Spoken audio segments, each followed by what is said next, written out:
Vamos a continuar con nuestro estudio de la carta de Pablo a los Colosenses. Carta de Pablo a los Colosenses y vamos a ir al capítulo 3. Colosenses capítulo 3.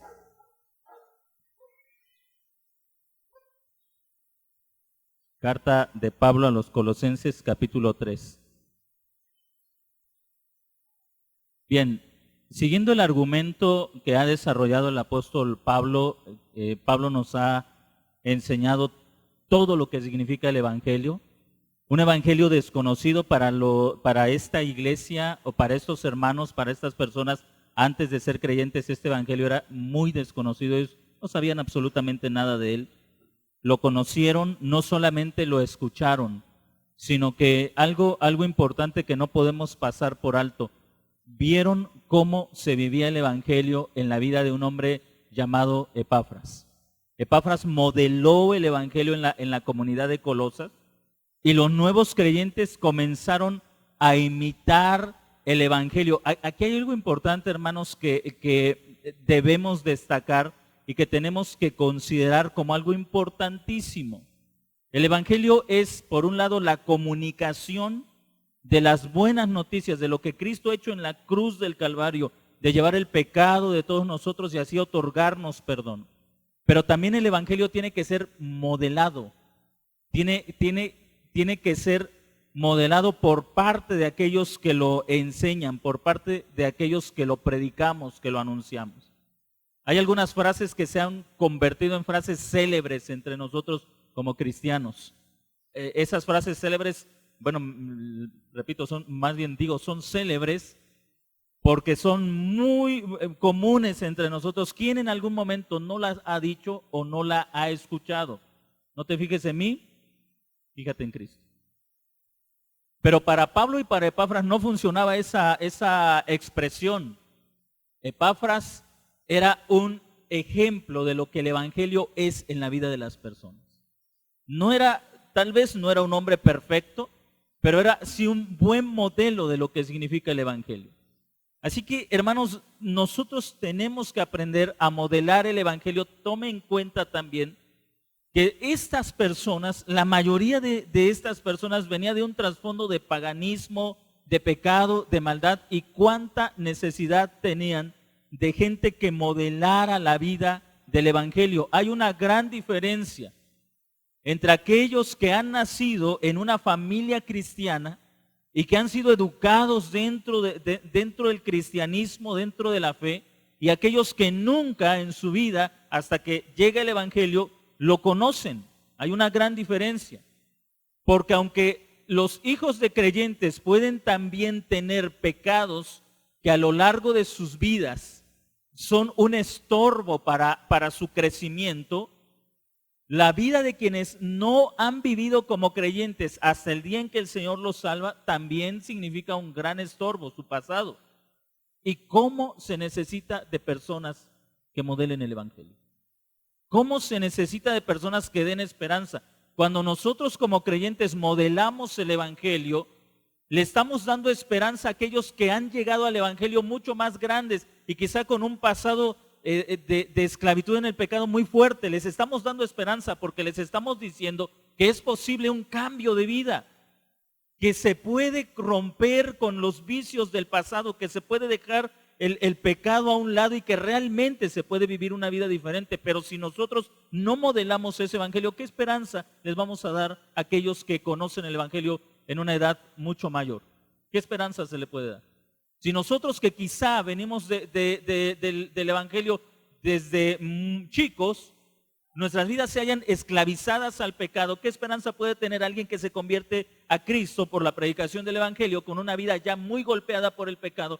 ¿Qué esperanza le podemos dar? Quizá diga, bueno, si aquel que toda su vida ha vivido como cristiano sigue esclavo de pecados, yo que apenas conozco el evangelio, ¿qué esperanza puedo tener?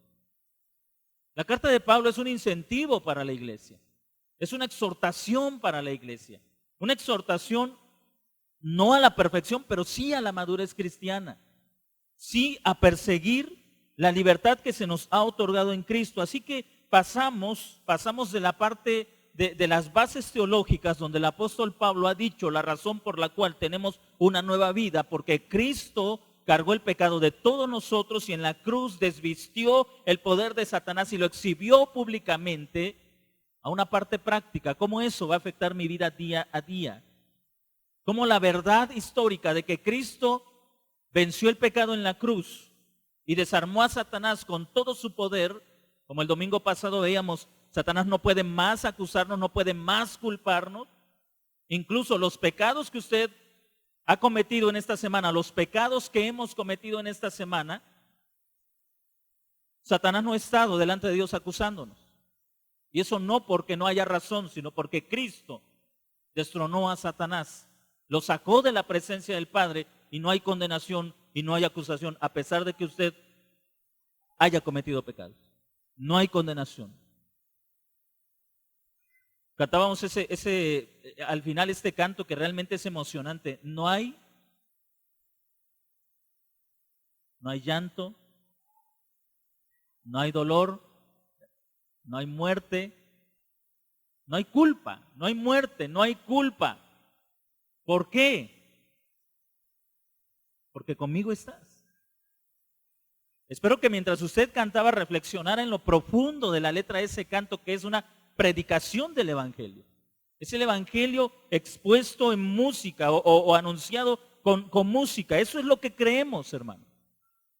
Pero esa realidad, como también nos decía la Confesión de Fe de Westminster, la seguridad de la salvación no es la base para una vida negligente. No es que yo ya soy salvo y por lo tanto viva yo como viva, no voy a perder mi salvación. Desde luego, los que estamos en Cristo no podemos perdernos. Pero la negligencia no es una opción en nuestro camino. La negligencia no es una opción en nuestra vida como cristianos. Y ahí es a donde va el apóstol Pablo. Colosenses capítulo 3, versículo 1 al versículo 8. Si usted tiene su Biblia abierta, siga conmigo la lectura, o si la trae en el celular, siga conmigo la lectura, o si la sabe de memoria, también siga conmigo la lectura. Si pues fuisteis resucitados juntamente con Cristo, buscad las cosas de arriba, donde está Cristo sentado a la diestra de Dios. Poned la mira en las cosas de arriba, no en las de la tierra, porque ya habéis muerto y vuestra vida está escondida con Cristo en Dios. Cuando Cristo vuestra vida sea manifestado, entonces también ustedes serán manifestados con Él en gloria. Hagan morir pues lo terrenal en sus miembros: fornicación, impureza, pasión desordenada, deseo malo y la avaricia, que es idolatría. Cosas por las cuales viene la ira de Dios, en las que también ustedes, nosotros, en la que también ustedes anduvieron en un tiempo cuando vivían en ellas. Pero ahora desechen también ustedes todas estas cosas: ira, enojo, malicia, maldiciones, groserías, lenguaje obsceno de sus bocas.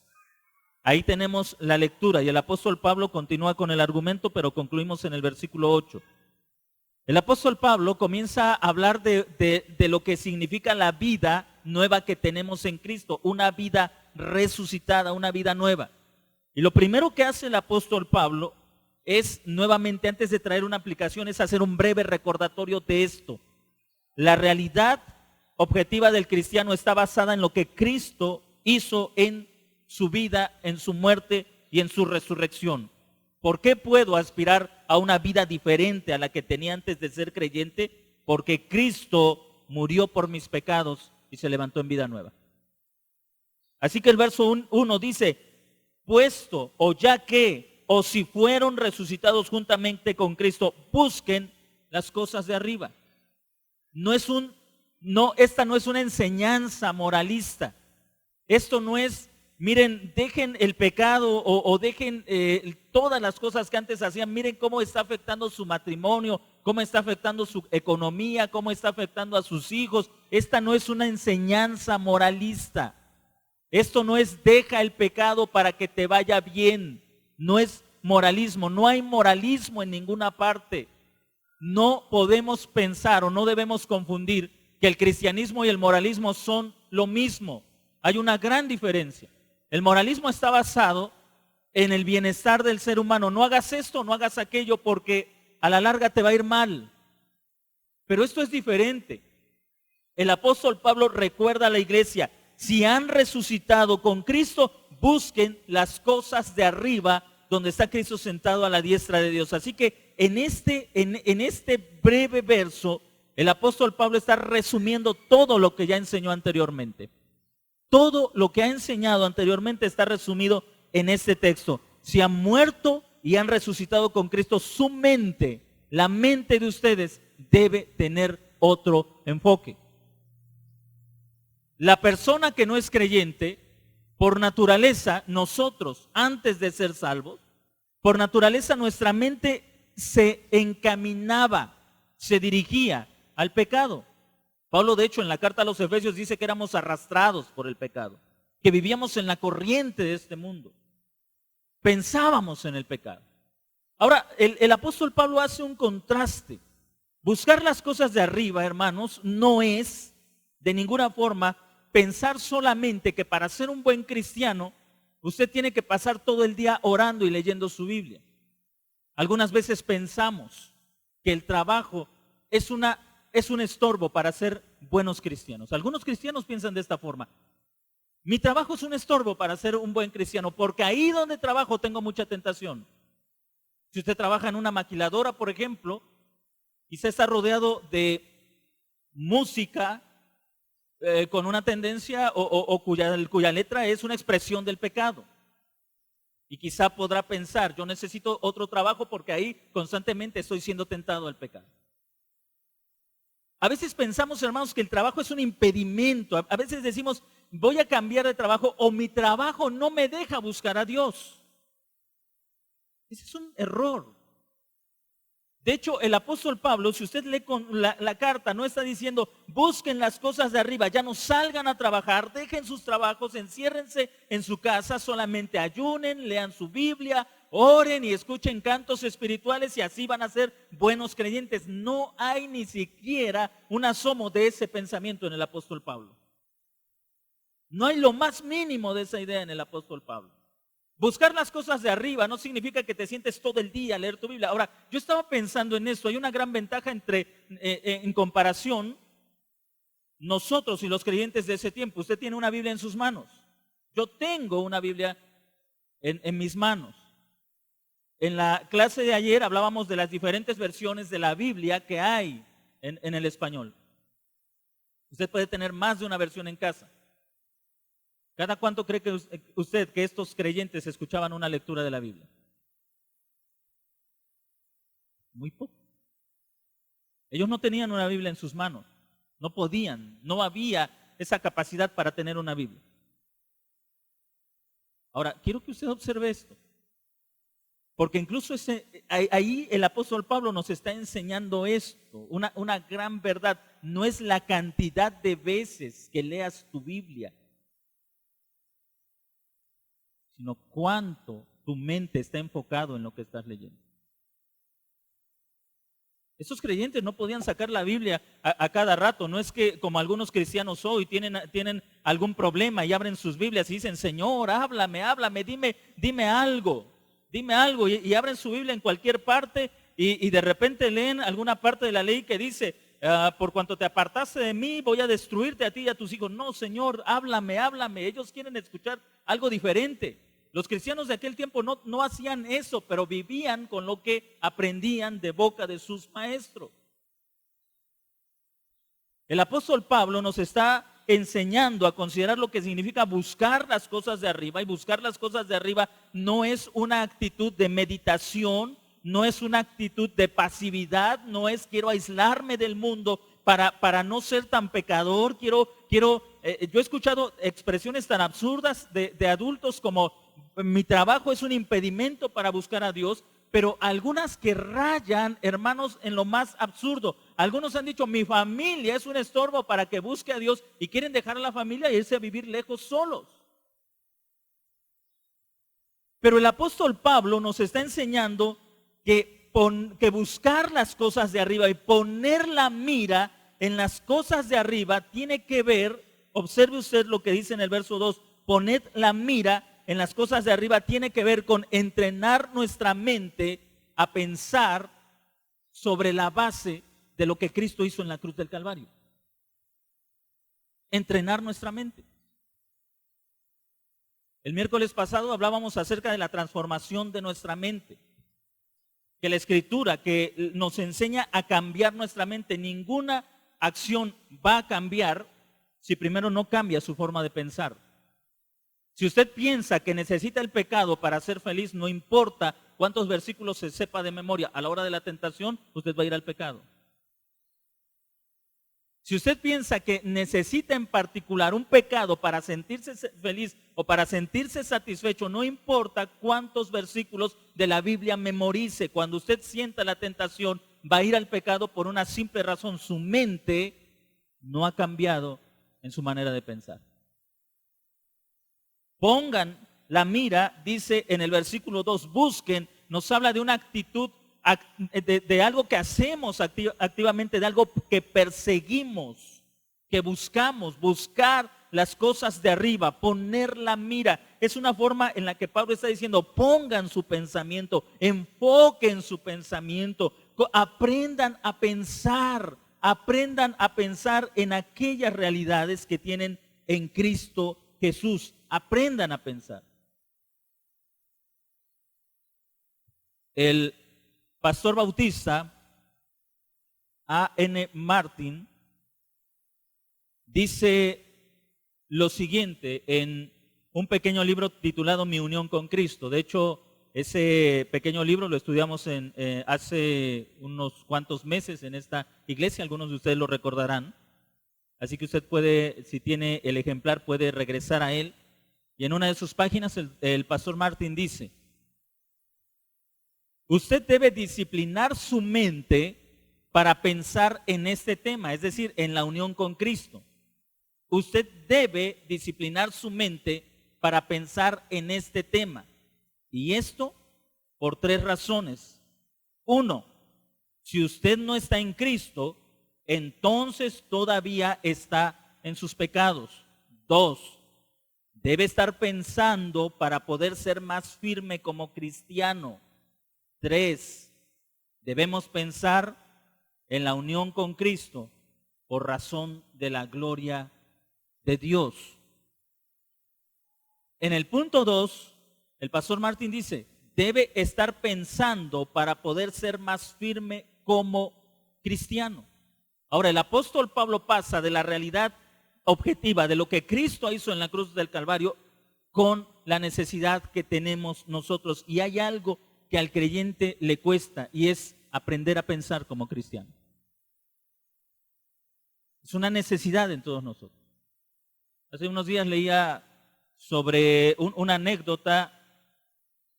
Un escritor dice que él y su esposa estaban de visita en una tienda de libros usados, en un botadero de libros, y mientras revisaban los cajones, las cajas donde estaban esos libros para ver si encontraban algo, de repente hay buenos libros en esos lugares. Por cierto, se los recomiendo. Yo he encontrado algunos buenos títulos en ese tipo de ventas.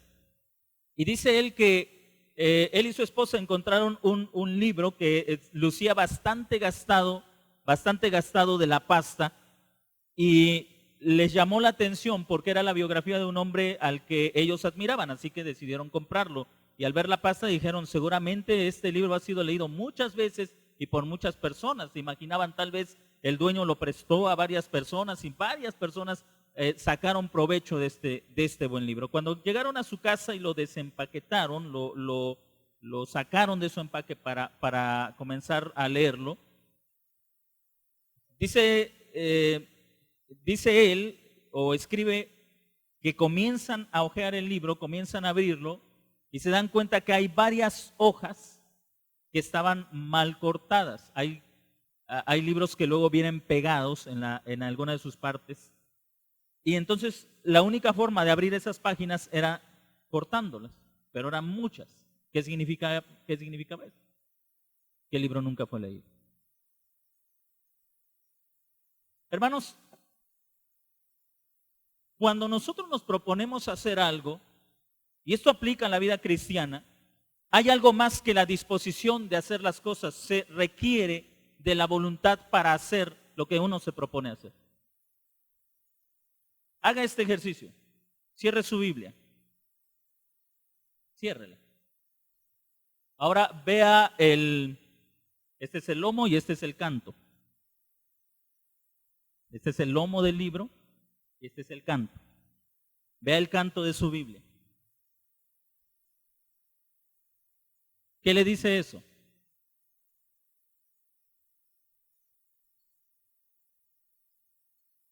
¿Qué le dice el canto de su Biblia? ¿Qué le canta el canto?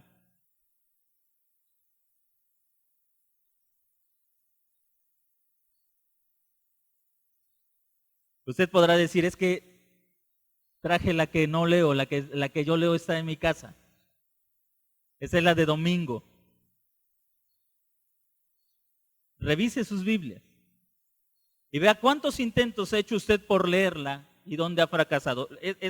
Nuestras Biblias son un testigo de nuestro estudio. Usted puede ver que hay partes y generalmente la parte de los salmos son la parte que más marca tiene en el canto de que es leída. Y de ahí, de Génesis a los Salmos, se puede encontrar las hojas completamente limpias. Tal vez un poco más usadas en el Nuevo Testamento, pero en el Antiguo Testamento tal vez la única parte más leída por la mayoría de los cristianos son los Salmos. Proverbios, tal vez Eclesiastés. ¿Y qué nos dice eso?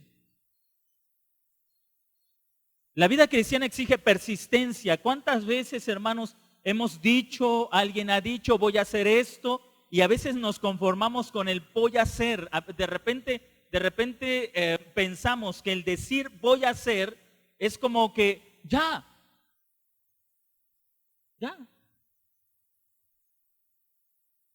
Voy a hacer esto, voy a comprar esto, voy a comprar aquello, me compré un nuevo libro. Pero no lo leemos. Decimos, voy a comprar esto, nunca lo compramos. Voy a arreglar aquello, nunca lo arreglamos. Voy a participar en algún servicio en la iglesia, no participamos. Es decir, tenemos el deseo, pero nunca hacemos. El apóstol Pablo nos enseña que la vida cristiana exige de cada uno de nosotros constancia, perseverancia. De hecho, los verbos que encontramos aquí como buscar y poner se encuentran en un tiempo que muestra que esto debe ser algo constante. Constante. Buscar y poner es una actitud constante del creyente. Busquen las cosas de arriba siempre, todos los días, a cada momento. Pongan la mira en las cosas de arriba siempre, a cada momento, todos los días. Constancia. Y la constancia es algo que es difícil. Hermanos, la constancia exige vencer nuestra negligencia, exige vencer nuestra pereza. ¿Sabe por qué hay un cristianismo que es muy llamativo, que es muy cautivante? Porque pone la mayor de las responsabilidades en Dios. Queremos que Dios haga por nosotros lo que nosotros tenemos que hacer. Por ejemplo, el apóstol Pablo dice, Dios produce en nosotros el querer como el hacer. Produce la energía. Aún ahí usted sigue siendo responsable de usar esa energía. Piense usted que usted llena el tanque tiene usted un carro, llena el tanque de gasolina y le dice a su esposa, el tanque está lleno, no vayas caminando, llévate el carro. La energía está ahí. Aún así ella dice, yo voy caminando. La energía para vivir la vida cristiana está en nosotros. Aún así queremos que las cosas sucedan sin el menor esfuerzo. Queremos saber la Biblia sin nunca leerla. Queremos aprender de algo sin nunca estudiar. Queremos vencer un pecado sin esforzarnos. Queremos vencer la tentación sin luchar contra ella. Queremos crecer en nuestra vida cristiana sin sin que exija un compromiso o un esfuerzo de ninguno de nosotros. Queremos llegar a un punto donde no nos cueste llegar a ese punto. El apóstol Pablo está pasando de la parte de esa realidad objetiva. Cristo ha hecho todo por ustedes, Él ha puesto su espíritu en ustedes, Él les ha liberado de la esclavitud del pecado, les ha dado la energía para ser como Él es. Ahora ustedes tienen que enfocar su mente a esa verdad objetiva, a esa realidad. Tienen que enfocar su mente. Dos aspectos que son importantísimos. Pongan la mira en las cosas de arriba, no en las de la tierra. ¿Qué significa poner las cosas en la mente en las cosas de arriba, no en las de la tierra? Lo primero que hace el apóstol Pablo es usar el contraste. Cuando dice tierra, le repito, él no está diciendo no trabajen o abandonen sus trabajos, solamente dedíquense a leer la Biblia, solamente dedíquense a orar y van a ver cómo su vida va a cambiar. De hecho, yo he platicado con personas que han intentado hacer eso, olvidarse de su trabajo y solamente quieren leer sus Biblias y estar orando. ¿Y sabe qué? Están frustrados. Mi esposa no me apoya, mis hijos me molestan, yo necesito tiempo para estar a solas y leer la Biblia y no lo tengo, todo está en mi contra. Están frustrados porque ese no es el camino. Ese no es el camino. ¿Qué significa poner la mente en las cosas de arriba? Por contraste, lo primero es haced, versículo 5, haced morir pues lo terrenal en vuestros miembros. ¿Qué es hacer morir lo terrenal en los miembros? Pablo dice, resístanse no a su trabajo, no digan la maquila es un estorbo para que yo sirva a Cristo. Mis clientes son un estorbo para que yo sea un buen cristiano. Mi familia es un estorbo. No, eso no es lo terrenal. Lo terrenal es la fornicación, la impureza, las pasiones desordenadas, los deseos malos, la avaricia, que es idolatría. Ahora, Pablo está diciendo que los creyentes deben luchar contra estos pecados que aparecen en sus miembros. Observe, verso 5, hagan morir lo terrenal en sus miembros.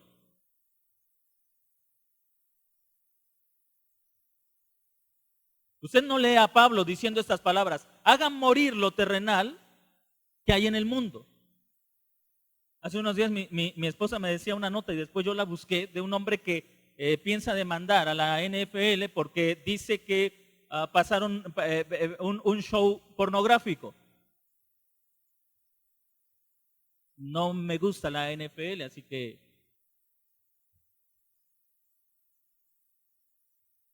Pero ¿cuántos cristianos están así?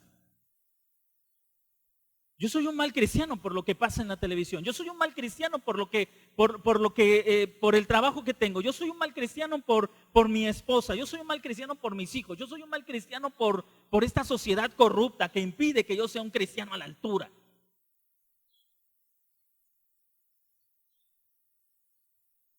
El apóstol Pablo dice, hagan morir lo terrenal, no lo terrenal de la sociedad. Oiga, si usted se sienta a ver un show de la NFL, sabe que está producido por gente que no es cristiana, ¿qué espera ver? ¿No es cierto? Ahora, no estoy diciendo que quienes lo vean son pecadores. No, me refiero a que cada quien sabe contra qué lucha. ¿Sí me está entendiendo? Cada quien sabe contra qué lucha. Pero lo que estoy diciendo es que ni el apóstol Pablo ni nadie en la historia del cristianismo ha enseñado que la razón por la que el cristiano no llegue a la meta es por las cosas que le rodean. Pablo dice, la razón por la que ustedes no alcanzan la meta es porque no han aprendido a pensar como Cristo y permiten que el pecado que está en sus miembros los gobierne. La razón por la que pecamos o la razón por la que usted pecó en esta semana o la razón por la que usted se dejó arrastrar por un pecado, por un vicio, por una maldad, no es por la gente que estaba a su lado, no es por su trabajo, no es por su esposa o su esposo, no es por sus hijos, no es porque el pastor no le visita, no es porque no hay espiritualidad en la iglesia, no es porque no hay avivamiento, es muy sencillo, es porque usted dejó que sus impurezas le arrastraran al pecado.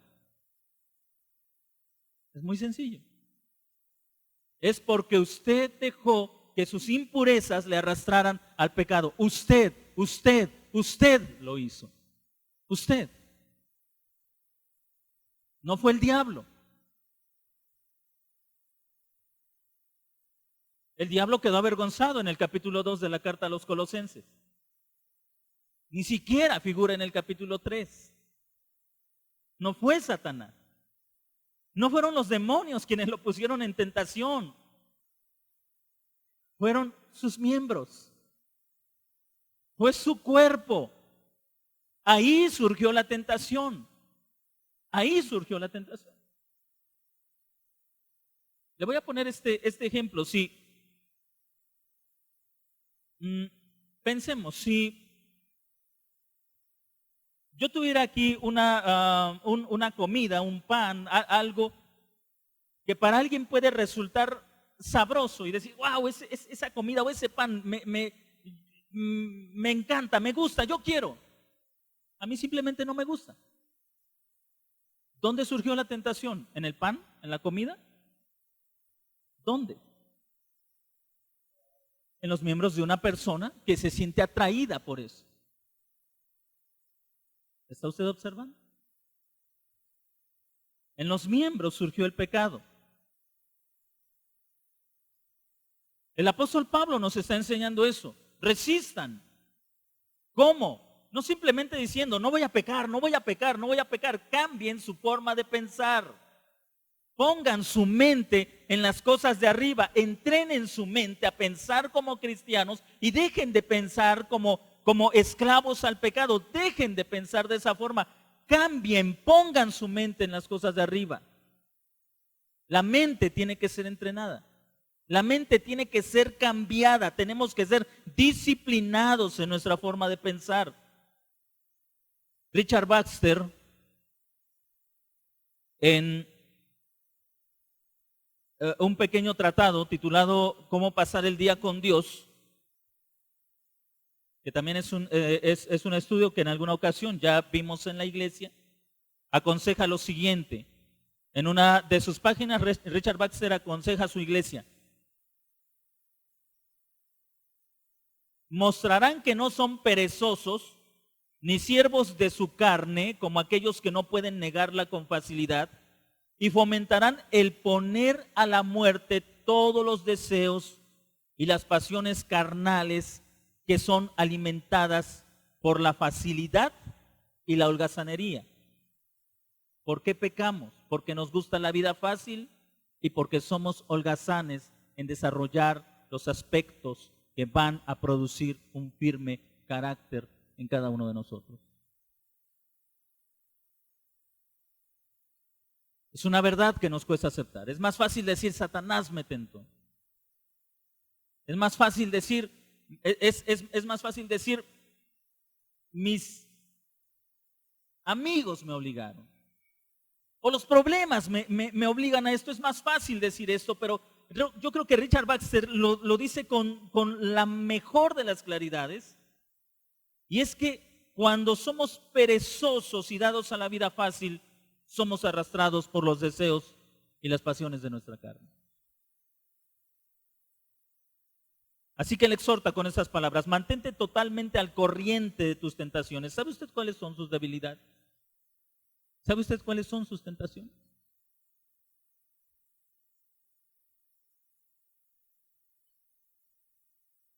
Mantente totalmente al corriente de tus tentaciones y de las cosas que pueden corromperte y vigílalas durante todo el día. Debes vigilar de manera especial las cosas más peligrosas que corrompen y aquellas tentaciones que tu compañía o negocio inevitablemente pondrán en ti. ¿Recuerda usted cuando los soldados se acercaron a Juan el Bautista, cuando él estaba predicando acerca del arrepentimiento, y se acercan los soldados y le dice, nosotros qué tenemos que hacer? ¿Qué dice Juan el Bautista? Dejen ese empleo. Dejen ese trabajo. ¿Qué les dice? Hagan su trabajo, no extorsionen, no sean injustos. ¿Observa usted esto? No les dice, búscate un empleo más espiritual. Deja el pecado. porque el trabajo lo creó Dios. El pecado es una corrupción de la naturaleza humana, introducida por la desobediencia del hombre, pero el trabajo lo creó Dios. Por lo tanto, todo trabajo que no esté basado en el pecado es bueno. Vigilan los pecados dominantes de la incredulidad, la hipocresía, el egoísmo, el orgullo, la complacencia de la carne y el amor excesivo por las cosas terrenales. Ten cuidado de ser arrastrado hacia la mentalidad mundana. Y John Owen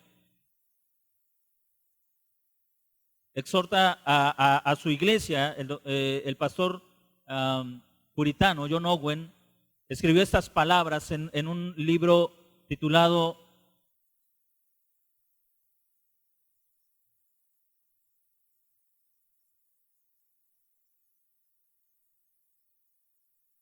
sobre la tentación.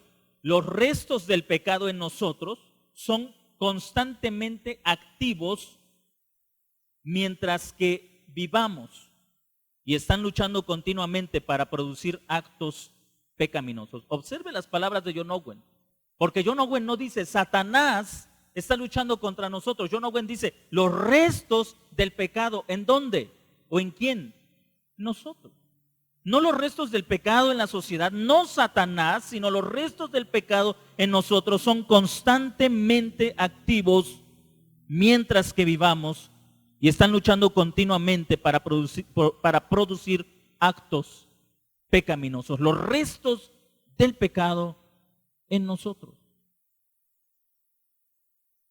Así que el apóstol Pablo, hermanos, una vez que establece la realidad objetiva de la muerte de Jesús en la cruz del Calvario, nos enseña cómo mantener esa nueva vida, esa novedad de vida en nosotros, cómo vivir esa vida resucitada, y comienza con esas exhortaciones y con estas acciones que no podemos pasar por alto. Si usted pasa por alto estas dos exhortaciones del apóstol Pablo, busquen y pongan, ¿cuál va a ser el resultado? Una vida arrastrada constantemente hacia el pecado. Porque si yo no busco con la misma intensidad, lo que Cristo buscó, y no pongo mi mente en lo que Cristo pensaba, entonces voy a ser arrastrado por las impurezas, por cualquiera de los pecados que me sean una tentación para mí: fornicación, impureza, pasión desordenada, deseos malos y avaricia, que es idolatría.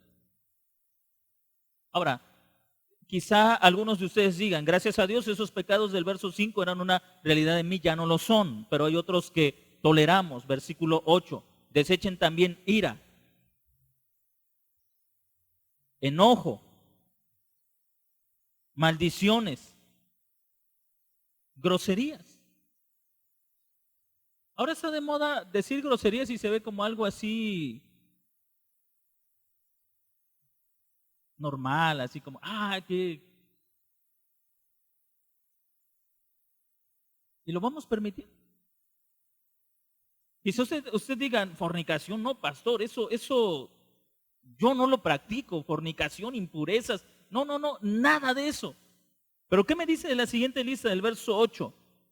Ira, enojo, malicia. La malicia tiene que ver con el pensamiento.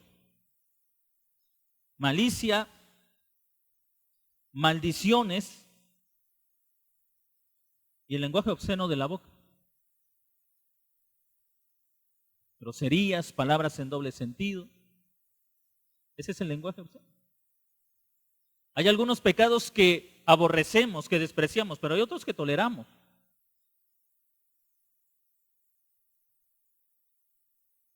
Y la Escritura, el apóstol Pablo nos exhorta a luchar en contra de esos pecados. Ninguno de nosotros va a conseguir una victoria sobre la carne si no permanecemos firmes en la decisión de combatir. Si no entrenamos nuestra mente para observar nuestra vida y combatir decididamente esos pecados que nos atacan, no vamos a vencer el pecado.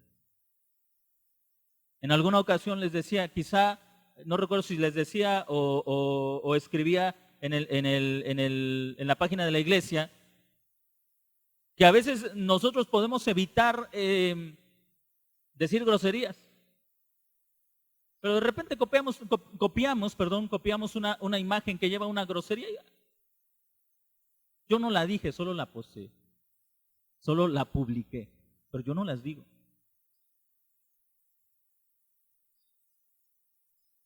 La Escritura nos exhorta, nos enseña a combatir el pecado. Usted no necesariamente tiene que aislarse de este mundo, pero sí tiene que resistir al pecado que está en sus miembros, en su propio cuerpo. La ira no la producen otras personas en usted, la ira está en usted. El enojo no la producen otras personas en usted, el enojo está en usted. El lenguaje obsceno no es que alguien le obligó a decir esa palabra, esas palabras están en usted. Tenemos que resistir al pecado. Tenemos que combatir nuestros miembros. Es más fácil combatir a las personas. Por tu culpa hice esto, por tu culpa hice aquello, por tu culpa hablé esto, por tu culpa dije estas palabras, por tu culpa, por tu culpa, por tu culpa. En lugar de combatir el pecado que está en mis miembros, es más fácil culpar a otras personas. Por culpa de mis vecinos, ya hasta me sé esas canciones del diablo. Es que yo no entreno mi mente.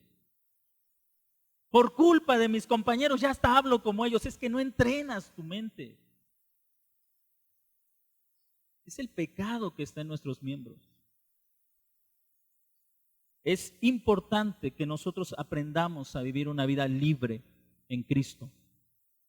Y muy importante que aprendamos a obedecer lo que la Escritura nos enseña si realmente queremos vencer el pecado, ese remanente de pecado que todavía está en nosotros.